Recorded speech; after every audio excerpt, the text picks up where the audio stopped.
The single flame on the cupcake flickered against the dark kitchen window, the reflection almost mocking me. My phone buzzed again on the counter.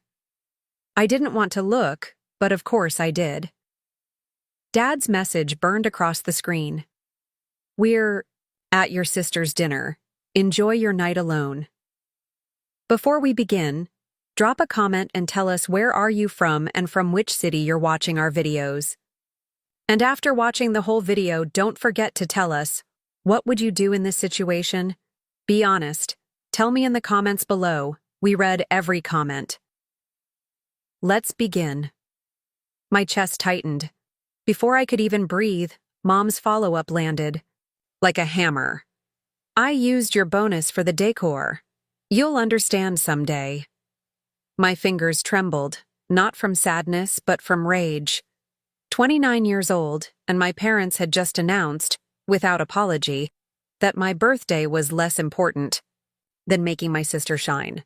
They hadn't even bothered to hide it. I stared at the tiny candle, my voice a whisper drowned in silence. Happy birthday to me. The cupcake tasted like cardboard when I bit into it, bitterness laced with sugar. Then my phone buzzed again. This time a photo. My sister Madison, all smiles in her glittering gown, standing under an arch of flowers I knew too well. The exact flowers I had been saving for months to buy for myself. Bought with my bonus. Something snapped inside me. I typed, one word, cold, sharp, final. Sure. And I hit send. But silence wasn't going to be my gift to them this year. Not anymore. I scrolled through my phone, fingers finding the photos, the videos, the truth I'd buried to keep the peace. Madison's late-night texts, Mom's careless words when she thought I wasn't listening. Dad's drunken voicemail where he said the words that had branded my soul. You were never the one we wanted. My throat tightened, but my hand was steady as I selected them all. I opened my social feed. The cupcake flame hissed out as I whispered, let's give them something they'll never forget. And with one tap, post, their world began to shatter. The moment I hit post, my phone lit up like a wildfire. Notifications stacked in the corner of the screen so fast I could barely read them. Within minutes, my carefully hidden vault of family secrets spread like spilled gasoline across every corner of our community. The first text came from my cousin Rachel. Olivia, what did you just do? Everyone's talking about it. I ignored her. Instead, I opened the thread again, watching the likes and shares climb. My hands should have been shaking, but they weren't.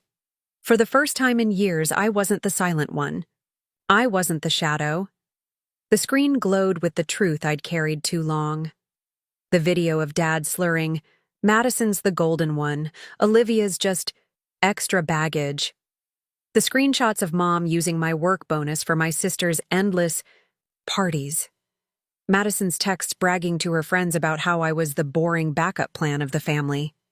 I hadn't written a single caption. The evidence spoke for itself. Then the phone rang. Dad's name lit the screen. I let it ring. Another call. This time, Mom. Decline. A third. Madison. Her voice message came through almost instantly after I ignored it. Olivia, take it down right now. Do you know what you've done? You've ruined everything. I laughed bitterly. Ruined everything? They'd ruined me for years, and no one cared. Tonight was the first time their perfect masks cracked. But the fallout didn't stop at messages. A friend from work, Jordan, texted me a screenshot. My post was already trending locally. Neighbors, co-workers, even people from high school were chiming in. Comment after comment poured in. She deserves better. Finally, the truth comes out. Always knew Madison wasn't what she pretended to be. The cupcake on the counter sat untouched now, wax dripping onto the plate. My birthday flame had gone out, but I had lit another kind of fire, one that was consuming the Carters. I paced the kitchen, my phone buzzing nonstop, until a new message froze me in place. It was from Dad. "Come to the restaurant now, we need to talk." The same restaurant where they were celebrating Madison's big night. My stomach twisted. Part of me wanted to block him, to stay home and let them stew. But another part, the one that had swallowed humiliation for decades, wanted to walk into that dining room and watch them choke on their own words. I grabbed my coat. When I arrived, the parking lot shimmered with expensive cars. Laughter spilled through the glass doors, the kind of laughter that once made me ache for inclusion. Tonight, it sounded hollow. The hostess's smile faltered when she saw me. She glanced toward the dining area, then back at me, whispering, "They're waiting." I stepped inside. The entire Carter clan sat around a massive table draped in white linen. Madison glittered under the soft lights in a sequined gown. Mom's pearls gleamed, Dad's whiskey glass half full. But the room had shifted. Whispers, stares, stiff postures. Every relative's phone sat face up, screens glowing with my post. Dad was the first to speak. His voice carried the same authority it always had, but the cracks showed now.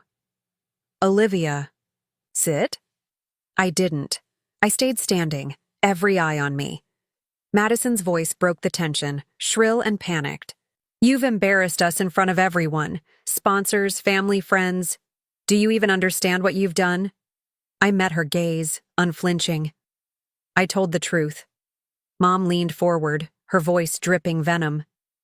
"You think this makes you powerful? It makes you pathetic. You've dragged your own family through the mud. On your birthday, no less." A bitter laugh escaped me. "Funny. I thought using my bonus for your daughter's party decor was pathetic. Guess perspective matters." Gasps rippled around the table. Even a few relatives who had always stayed silent shifted uncomfortably. Dad slammed his glass down, liquid splashing across the white cloth.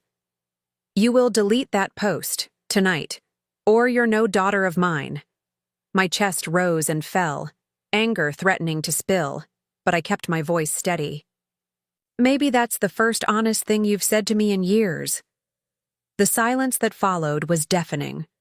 Somewhere near the end of the table, Aunt Valerie muttered, "She's right. Enough's enough, Robert." Madison shot her a glare, but it was too late. The room was cracking open. I stepped back, my heart pounding but my resolve solid. "You wanted me to spend tonight alone. Instead, you're the ones exposed. Enjoy your dinner." And before any of them could speak, I turned on my heel and walked out, the weight of years lifting with each step. The night air outside was cold, sharp against my skin, but it felt cleaner than the suffocating air inside that restaurant. For once I didn't feel invisible. For once, it was their turn to burn. By the next morning, my phone was a battlefield. Dozens of missed calls, hundreds of notifications. My name wasn't just in whispers anymore. It was plastered across group chats, tagged in local community boards, even creeping into workplace. Gossip. I sat on the edge of my bed, scrolling through the storm I had unleashed. Some comments praised me. "She's braver than I could ever be." Family or not, abuse is abuse. Others were harsher, judging me without knowing the years. I'd endured, "Air your dirty laundry in private." "Attention seeker." But for once their opinions didn't pierce me, because one thing was clear: silence was no longer my role. At noon, Jordan from work called. He was one of the few colleagues I trusted. "Liv, your post's everywhere. Management saw it. Don't worry, no one's blaming you. In fact—" He hesitated. "Some higher-ups are talking about how strong you were for speaking up. They're calling you courageous." The word startled me. Courageous. No one had ever used that for me, but courage came at a cost. Not even an hour later, Dad's number flashed across my screen again. "This time?" I answered. His voice was gravel, strained from anger. "You've destroyed this family's reputation, Olivia. Do you even realize who's been calling me all morning? Business partners, Old friends. They don't want to be associated with us. I let his words hang, then replied quietly, "Funny. I didn't hear you worried about my reputation when you called me baggage." His silence was long, bitter. Then he snapped, "You're coming here, now." But I didn't go. Instead, I turned on the newsfeed on my laptop and froze. There she was, Madison, my sister, radiant but crumbling, caught by a reporter's camera as she tried to leave a boutique. Microphones shoved in her face. The headline scrolled across the screen. "Local family under fire after daughter's explosive revelations online." She stammered through a forced smile. "This is just family drama. It's being exaggerated. My sister's emotional." The clip cut off before she could finish, but the comments below were merciless. People weren't buying her charm anymore. I leaned back, my heart racing. The Golden Girl's shine was fading. By evening, I received an email from someone unexpected, my Aunt Valerie, the same one who had dared to speak up at dinner. Her subject line was simple: "I'm proud of you." Her message made my throat ache. "Olivia, I stayed quiet for years because I thought protecting the family name was more important than the truth. I was wrong. Don't back down. Don't let them silence you. If you ever need a place to stay, my door's open." I wiped my eyes, both stunned and relieved. For the first time, someone from the Carter family was in my corner, but the night held another surprise. My phone buzzed with a notification, a private message request. It was from a journalist. "Olivia, I know this is sudden, but your story matters. If you're willing, I'd like to hear your side. You're not the villain they're painting you to be."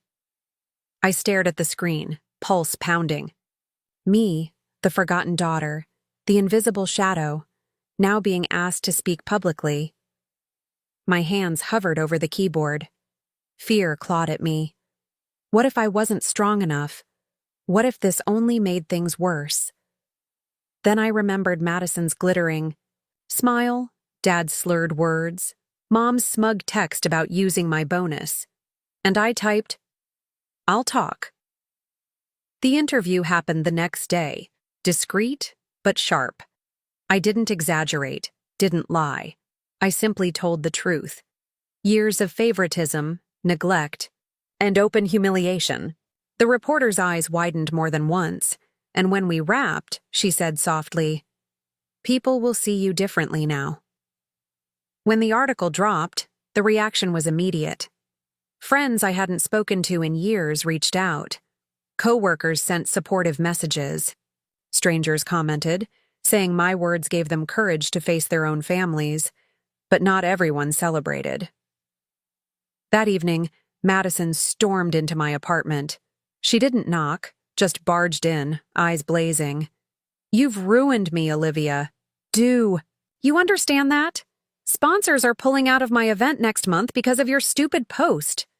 I stood, my back stiff, but my voice calm.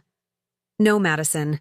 You ruined yourself when you built your life on lies and my sacrifice." Her jaw tightened. For once, she had no comeback. She spun on her heel, muttering, "You'll regret this." But as the door slammed, I realized something. For the first time in my life, she sounded afraid of me. And that was a power I never thought I'd hold. I blew out the candle on another cupcake that night, alone again. But this time, my whisper carried strength instead of sorrow. "Happy birthday, Olivia." And for the first time, I believed I deserved it.